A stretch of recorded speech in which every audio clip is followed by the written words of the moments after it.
Thank you for tuning into another Yo Spill video. Today, we take a look at some of the parts that just arrived. Alright guys, so let's do the comparison here. This is the new 76 mil. This is the old GT3788R. There's going to be a few differences that we're going to have to modify a few things with. They both do have 3-inch V-band outlets. They both have their 3.5-inch inlets. The reason why I went with this turbo and not this turbo, besides that this turbo is actually no good. The rear housing oil seal leaks internally, and the front housing oil seal leaks. So this turbo is actually no good to me. I'll have to get it rebuilt anyways. But a few differences. So this turbo right here was actually a very old design. It's designed for a diesel truck. It comes on a Banks power kit, stage 5, I believe, for like a Duramax diesel. Whereas this is just a generic, Chinese turbo.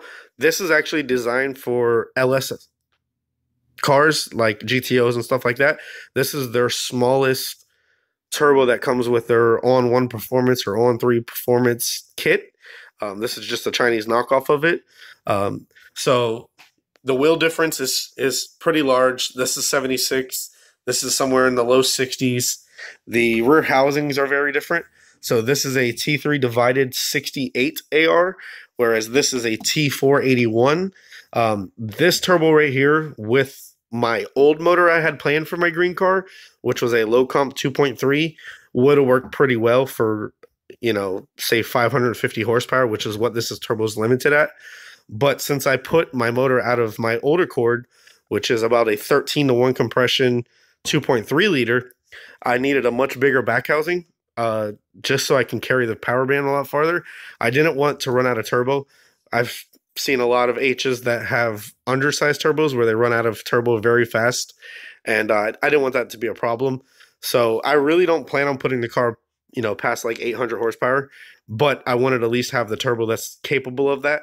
The car, that motor already revs to almost 9,500 RPMs, all motor. I never really revved it that high because pretty much after 8,600, the motor was dead. It didn't really gain anymore. It could keep revving, has springs and retainers and everything. But, without the boost, it didn't really push it that far. And there was no need. So with this turbo on my setup, it should make, on wastegate spring, probably somewhere in the 450-500 range. And then, of course, we can turn it up from there. Like I said, with this turbo, the old motor I had planned, which I still have a built long rod low comp motor. If I get this rebuilt, I do want to keep my manifold pretty much the same so I can run both of them. So if I put a lower compression motor in the car, I'll have this turbo. If I put a higher compression motor in the car, I'll have this turbo. But this is just going to be a basic update on, what we got going on. So we finally got our turbo for the green car. We got our nitrous for Lavaca. I do have 2250cc injectors that are in the green car right now. I'm going to change the manifold, and I'll show you that here in a second. So any of you real hardcore H and F series people will know the difference between these manifolds. This is a Euro R H22 manifold with all of the Roscoe Racing billet adapters, throttle bracket, EGR plate, adapter for your fuel injector rail, adapter for your IAC, already has a 68mm throttle body on it. This is a K-Series RBC with the QSD adapter kit with a thermal spacer so that we can put nitrous on it, and another 68mm throttle body. The green car, when it was all motor, used to run an RBC. I do not like the RBC for the H's and F's in an Accord chassis because you cannot run an IAC. You have to cut your rear mount. You have a lot of clearance issues. It does look really cool because when you open up the hood, it doesn't look like there's a manifold there. But for simplicity and performance, I'm going to go with my Euro R. It has a very small plenum, which is no problem with me. It's going to have a big turbo. It's going to shove the air in there no matter what. I do not want to have the problems of no IAC and idle issues, and also there's really no support for RBCs and Accords. I was one of the first people to try this thing over 10 years ago. It worked. In comparison between this, that, and an OEM H22 manifold, they all made very similar power. As you can see, the runners themselves, the distance is very similar. This does give you a little better mid-range. This gives you a little better top end, and compared to an OEM H22. But when you port out an H22 and you have the big plenum and volume and stuff like that, or you get a Skunk 2 or an Ultra or something like that, of course you can make more power. Simplicity-wise, this is plug and play. All the sensors fit.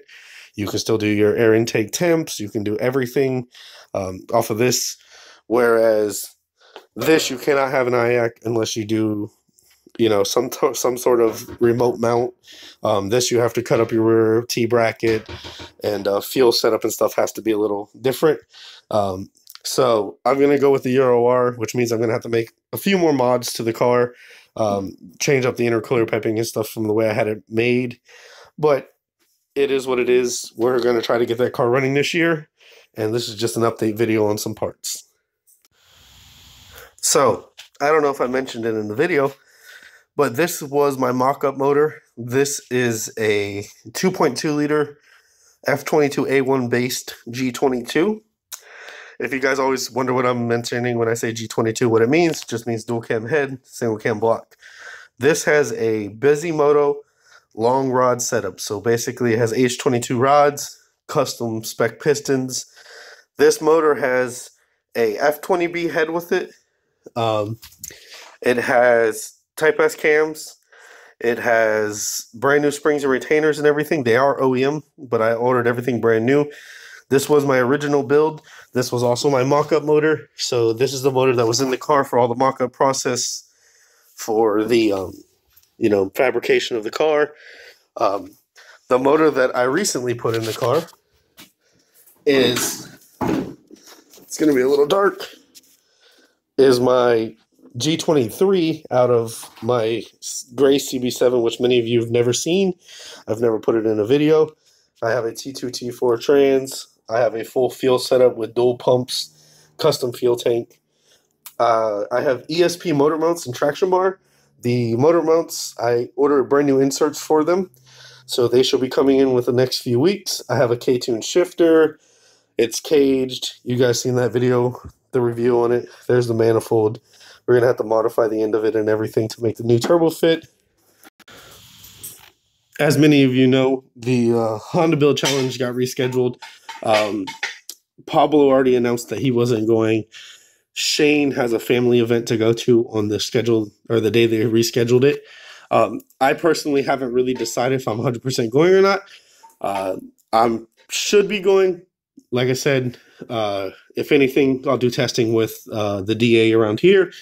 I'll get it set up. I'll probably get a cage put in it. It depends on how fast it is. With the 150 shot and the motor set up the way it is, it should make around the horsepower Pablo's car makes. My car should be a little lighter, but his all-wheel drive, of course, helps him. But at a track on a prep surface, it should be a fair race. We both have long geared transmissions that were designed for regular driving. I also did order a Phantom grip. It hasn't came in yet, so I'm waiting to see when it gets here. But this was just an update video on the parts I've received and the plans for what we're doing next. If you guys haven't seen, Pablo posted up a video of doing some street pulls in his all-wheel drive. That thing hooks amazing. It rides out, and he was racing people on the motor. So at 180 horsepower, that thing should be a low 13-second car, high 12-second car. It's 60 foots very well. The video is pretty amazing. So if you haven't checked that out, check it out. If you haven't checked out Fro Man Garage, check it out. And that'll be it for the night. Thanks for tuning in. And as always, you're appreciated.